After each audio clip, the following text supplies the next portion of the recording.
بھی کر سکتے ہیں، لیکن وہ بات نہیں ہوتی کہ اگر عورت 9 مہینے اپنے رحم میں بچے کو کیری کرے اور پھر بچے کی پیدائش ہو تو اس کے لیے ایک بہت ہی خوشی کی بات ہوتی ہے. پہلی بات اور وہ جو جذبات آ سکتے ہیں اس بچے کے بارے میں، وہ اڈاپشن والے بچے کے بارے میں نہیں آ سکتے. تو آیا ان سہولیات سے فائدہ اٹھانا، کیونکہ اس میں ایسی کوئی ناجائز بات ویسے نہیں ہے کہ عورت کسی دوسرے مرد کے ساتھ وہ اختلاط ہوا ہے پھر اس کے نتیجے، وہ تو میں سمجھتا ہوں کہ وہ قطعاً ناجائز ہے، لیکن یہ تو صرف کسی عورت کا ایگ لیا گیا، اپنے خامد کا ان کا سپرم ہے، اس کے اپنے راہ میں وہ ڈالا گیا، تو اس میں قباحت کیا ہے؟ پہلی بات یہ ہے کہ قرآن کریم میں اللہ تبارک و تعالیٰ نے ارشاد فرما دیا ہے کہ یہب لمن یشاء اناثا، اللہ جس کو چاہتے بیٹیاں عطا فرماتا ہے، وہ یہب لمن یشاء ذکورا، جس کو چاہتا ہے بیٹے عطا فرماتا ہے، اور یزوجہم ذکرانا و اناثا، جس کو چاہتے بیٹے بیٹیاں دونوں عطا فرماتا ہے. یہ بھی ہے کہ میں کسی کو کچھ بھی نہیں دیتا. آگے چوتھا نمبر یہ اور یجعل لہ عقیمہ، اور جس کو چاہتا ہے اللہ تعالیٰ اس کو بانجھ کر دیتا ہے. تو اللہ تعالیٰ نے جب اس کو بانجھ کر دیا تو مومن کے ایمان کا حق یہ ہے کہ بس وہ بانجھ ہے تو اب اس کو اس میں کوئی ناجائز طریقہ اختیار کرنے کا حق نہیں ہے. اس لیے علماء نے یہ کہا کہ ہاں ایک جائز مقصد ہے اولاد ہونا، ایک تسکین ہے، اس کے لیے کوئی جائز صورت اگر اختیار کر سکتا تو کرے، جیسے کہ میں نے بتایا کہ جائز صورت اگر اختیار کی جا سکتی تو حضرت یہ علاج میں نہیں آتا؟ نہیں، علاج بھی نہیں آتا، اس لیے کہ کسی دوسری عورت کا ایگ آپ استعمال کر رہے ہیں اور اس کے رحم میں رکھ رہے ہیں. پہلی تو ٹیکنیکل بات یہ ہے کہ اس کا فائدہ اس عورت کو کچھ نہیں ہے. کیوں؟ اس لیے کہ بچہ اسی عورت کا ہوگا جس کا ایگ استعمال کیا گیا ہے، کیونکہ آپ ڈی این اے میچ اس کا کریں تو اس عورت سے میچ ہوگا.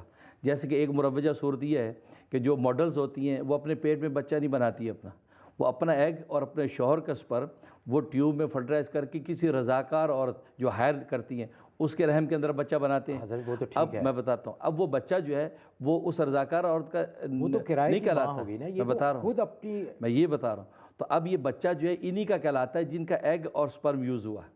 بالکل اسی طریقے سے وہاں ایگ جس عورت کا یوز ہوا اور آپ کے شوہر کے سپرم کے ساتھ، تو یہ کھلی ناجائز صورتحال ہے. آپ جو صورت کہہ رہے ہیں کہ سوئی نہیں ہے، تو ہر زنا ہی حرام نہیں ہے، حرام کی اور بہت سی صورتیں ہیں. تو اس وجہ سے یہ اس کو حرام قرار دیا گیا ہے اور اس کی قطعی اجازت نہیں ہے. حضرت بریک پہ جانا ہے، اس سے پہلے مختصراً میں، اب لوگ تو زندگیاں بچانے کے لیے اپنے آرگن ڈونیٹ کر دیتے ہیں، گردے ڈونیٹ کر دیتے ہیں، ہارٹ لوگ کر دیتے ہیں، تو کسی کی زندگی بچ جاتی ہے، تو آیا وہ بھی حرام ہے؟ اس کی اجازت ہے، وہ جو گردے جو ڈونیٹ کرتے ہیں اعضاء کی پیمنٹ کاری ڈونیٹ ہوا ہے. نہیں، ڈونیٹ کی بات نہیں، یہاں صورتحال دوسری ہے. کیونکہ یہاں پہ دیکھو بچہ نہ ہونا، بچہ ہونا کوئی واجب نہیں ہے. وہاں اس کی ہلاکت، اگر اس کو گردہ نہ دیا مر جائے گا وہ، یا اس کو بچہ نہیں ہوگا تو مرے گی تو نہیں. لیکن حضرت وہ زندگی کے بہت ایک اہم تسکین جو ایک خاندان کا حصہ ہے، بچہ اس سے محروم ہے. ٹھیک ہے، انسان کی چاہت تمنائیں ساری پوری نہیں ہوتی دنیا میں. انبیاء کرام کی بیویاں جو ہے وہ بانجھ رہی ہیں. اچھا حضرت اب بریک پہ جانا ہے، لیکن انشاءاللہ کسی اور پروگرام میں، کیونکہ میری تسلی معافی چاہتا ہوں، کوئی بات نہیں ہوئی، تھوڑی سی تشنگی ہے کہ آیا اتنا اچھا یہ وہ بات صحیح ہے، جیسے کہ کسی کے گھر بچہ آ سکتا ہے. جی بالکل. تو پھر انشاءاللہ اس پہ مزید ڈیٹیل میں پھر بات کریں گے. تو ناظرین ایک اور وقفے کے بعد انشاءاللہ واپس آئیں گے تو آپ کی اور ای میلز پڑھیں گے. حاضر ہوتے ہیں ایک وقفے کے بعد، اور وقفے جانے سے پہلے ہمارے دوسرے اسپانسر جو ہیں ریکس فارمیسی، حلال وائٹامن بنانے والے، ان کا بھی ہم بہت بہت شکریہ ادا کرتے ہیں. حاضر ہوتے ہیں ایک چھوٹے سے وقفے. غیب کی باتیں پروگرام میں دوبارہ خوش آمدید. نیو یارک سے لائیو آپ کی خدمت میں حاضر ہیں. حضرت دوسری ای میل پہ جانے سے پہلے ایک کال لے لیں. Mrs Khan from Chicago. جی السلام علیکم. وعلیکم السلام، دونوں حضرات کو السلام علیکم. وعلیکم السلام.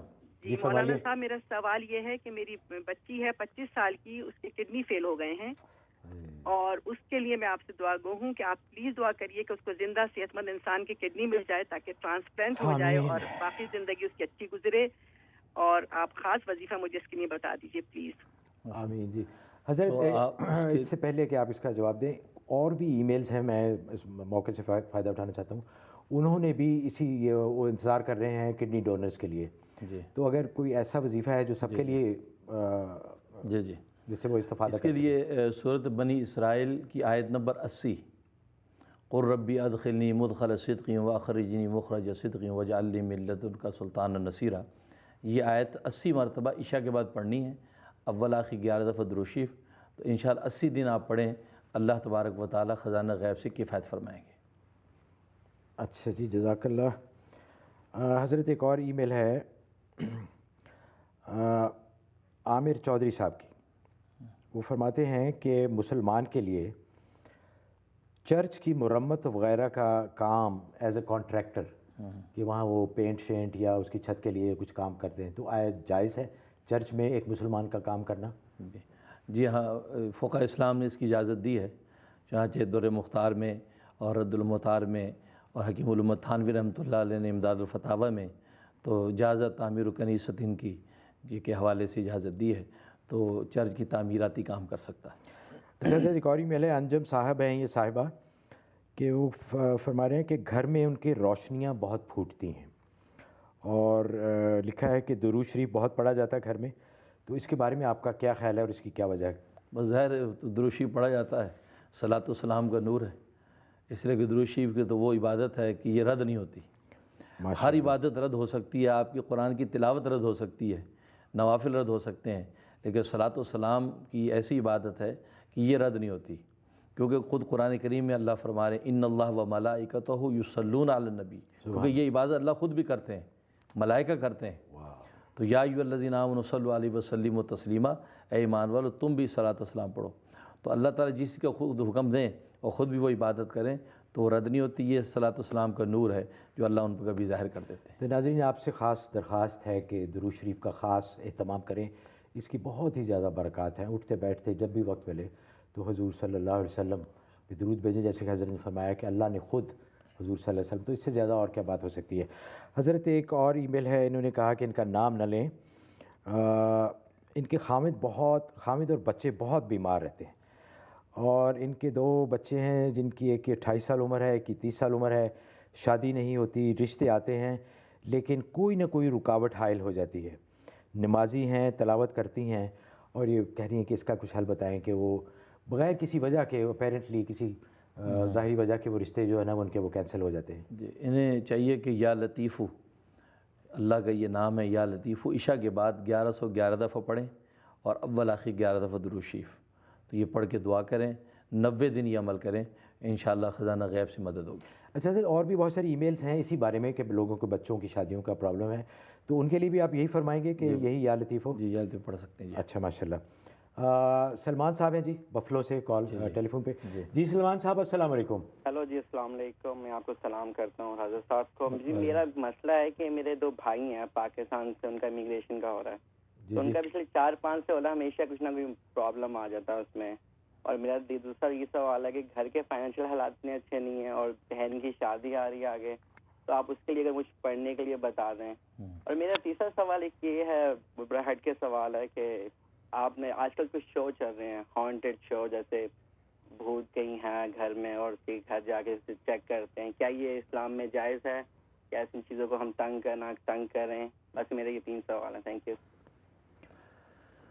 پہلے 2 سوالوں کے لیے آپ وظیفہ نوٹ کر لیں، سورۃ یاسین یہ 7 مبین کے ساتھ آپ نے تلاوت کرنی ہے، کیونکہ سورۃ یاسین میں 7 مبین ہیں، پہلے مبین پہ آپ سٹاپ کریں گے، پھر شروع سے سورۃ یاسین شروع کر کے دوسرے مبین پہ سٹاپ کریں گے، وقف کریں گے، پھر شروع کریں گے پیچھے، اس طریقے سے 7 مبین کے ساتھ سورۃ یاسین پڑھ کے دعا کرتے رہیں، انشاءاللہ آپ کے بھائیوں کی امیگریشن کا مسئلہ بھی حل ہوگا اور آپ کی معاشی حالت بھی بہتر ہو جائے گی۔ اور جہاں تک وہ ہنٹنگ پروگرامز کا تعلق ہے تو ظاہر ہے کہ یہ شیطانی چیزیں جو ہے یہ فضا میں موجود ہیں، قرآن سنت اس پر شاہد ہے کہ یہ شیطانی چیزیں ہیں، شریر جنات ہیں جو تنگ کرتے ہیں، تو ایسے واقعات پیش آتے ہیں، تو لہٰذا اس کے دفعے کے لیے بھی قرآن سنت نے علاجات بتائے ہیں، اس کا اہتمام کرنا چاہیے۔ اچھا حضرت ٹیکسس سے ایک اور ای میل ہے، انہوں نے کہا کہ نام نہ لیں۔ ناظرین ہماری اگر آپ چاہتے ہیں کہ آپ کا ذکر نہ ہو اور آپ کا نام نہ لیے جائے تو کائنڈلی ای میل میں اس کا ذکر کر دیں، ہم پوری کوشش کریں گے کہ ای میل کے ذریعے ہی آپ کو اس کا جواب دیں، کیونکہ آپ کی پرائیویسی ہمارے لیے بہت عزیز ہے۔ تو یہ فرماتے ہیں کہ بچے بڑے نافرمان ہیں اور ہر بات کا پٹاخ سے جواب دیتے ہیں۔ یہ اور بھی بہت ساری ای میلز ہیں جن میں لوگوں نے یہ ویسٹرن ورلڈ کا بہت بڑا اس وقت یہ سانحہ ہے، اور تو دوسرے ملکوں میں بھی پہنچ گیا کہ بچے نافرمانی کرتے ہیں، تو اس کے لیے اور اس کے لیے سورۃ شعراء عین کے ساتھ جو شعراء ہے، تو سورۃ شعراء جو ہے اگر لکھ کر وہ ان کے گلے میں ڈال دی جائے بچوں کے، دی بیسٹ، اور اگر لکھ کے ڈالنا ممکن نہ ہو تو پھر یہ کہ اس کو تلاوت کر کے، اگر جو نافرمان ہے وہ تو نہیں ڈالنے دیں گے گلے میں، اس لیے ہوتا سم ٹائم بچے مان بھی جاتے ہیں کہ ٹھیک ہے ہولی ورڈ ہیں پہن لیتے ہیں، اچھا، لیکن اگر پہن لے تو بیسٹ ہے، لیکن نہیں تو پھر یہ تلاوت کر کے پانی پہ یا کسی میٹھی چیز پہ دم کر کے بچوں کو کھلاتے رہیں تو یہ 80 دن کرنا ہے یہ عمل، انشاءاللہ بچے فرما بردار ہو جائیں گے. بہت مجرب عمل ہے یہ. اچھا جی، ایک اور ای میل ہے عزیز سائر صاحب کی. وہ کہہ رہے ہیں کہ ہم زمین بیچنا چاہتے ہیں، زمین بکتی نہیں. لوگ کہتے ہیں کہ نظر لگی ہوئی ہے، کوئی وظیفہ بتائیں. تو حضرت اس سلسلے میں یہ کہ نظر کے لیے ایک جرنل بھی بتا دیں، کیونکہ اور بھی بہت ساری ای میلز ہیں جو نظر کے بارے میں لوگوں نے دریافت. نظر اگر لگ جائے کسی چیز پہ، کیونکہ نظر کا تو یہ ہے کہ وہ جاندار بے جان کسی چیز پہ لگ سکتی ہے. آپ کی گاڑی پہ بھی لگ سکتی ہے، ٹیلی فون پہ لگ سکتی ہے، پنکھے پہ لگ سکتی ہے، انسان پہ لگ سکتی ہے. تو اس کے لیے کہ ایک مرتبہ سورہ فاتحہ اور ایک مرتبہ آیت الکرسی اور 7 مرتبہ سورۃ ہمزہ، ویل لکل ہمزہ، تو یہ دم کر کے اس کے دم کر دیا جائے پڑھ کے، تو انشاءاللہ وہ نظر کا اثر دور ہو جاتا ہے. اس کے علاوہ ان کی زمین نہیں بک رہی ہے تو اس کے لیے انہیں کہیں کہ الا باذنہ، یہ آیت الکرسی میں جو لفظ الا باذنہ، تو الا باذنہ 101 دفعہ عصر کے بعد پڑھیں. آپ وہ نہیں بتا دینا ان کو. ہاں، تو 101 دفعہ جو ہے عصر کے بعد پڑھیں اور پڑھ کے جو ہے اول آخر درود شریف 11 دفعہ، تو اس کے بعد جو ہے یہ دعا کرتے رہے، انشاءاللہ جو ہے وہ ان کی زمین انشاءاللہ بکنے کا انتظام ہو جائے گا. اچھا حضرت، ایک اور بریک کا وقت ہوا ہے تو ناظرین حاضر ہوتے ہیں، مزید ای میلز دیکھیں گے اور آپ کی کالز بھی لیں گے. آپ کالز کرتے رہیے، نمبر آپ کو نظر آ رہا ہوگا. حاضر ہوتے ہیں ایک چھوٹے سے وقت. غیب کی باتیں live from New York programme میں دوبارہ خوش آمدید. حضرت بریک پہ جانے سے پہلے ہم نے ای میلز کا سلسلہ شروع کیا تھا، اس سے پہلے ایک کال لے لیں. امین چودھری صاحب ہیں لانگ آئلینڈ سے. جی امین صاحب السلام علیکم. وعلیکم السلام. محمود صاحب، میں نے دوسرے پروگرام میں عرض کیا تھا کہ پروگرام کا ٹائم بڑھا لیں، کیونکہ پچھلے پروگرام میں 45 منٹ کوشش کرنے کے باوجود کال نہیں مل سکی، اتنا رش تھا. تو ابھی سوال میں مختصر ہی کروں گا کیونکہ ٹائم تھوڑا ہے نا. جی پلیز. تو 2 سوال ہیں حضرت صاحب سے کہ ایک تو یہ کہ جب بندے سنا ہے کہ بندے کی زندگی میں اس کی عمر اور رزق ہر چیز جو ہے وہ متعین ہو چکا ہے اللہ تعالیٰ کی طرف سے، کہ کس وقت پیدا ہونا، کس وقت مرنا ہے، کتنا رزق ملنا، کس ٹائم پہ ملنا ہے، ہر چیز وہ متعین ہے. پھر اس کے علاوہ پھر اس کی کہ جب فرض کرے میں ہوں، کاروبار نہیں ہے،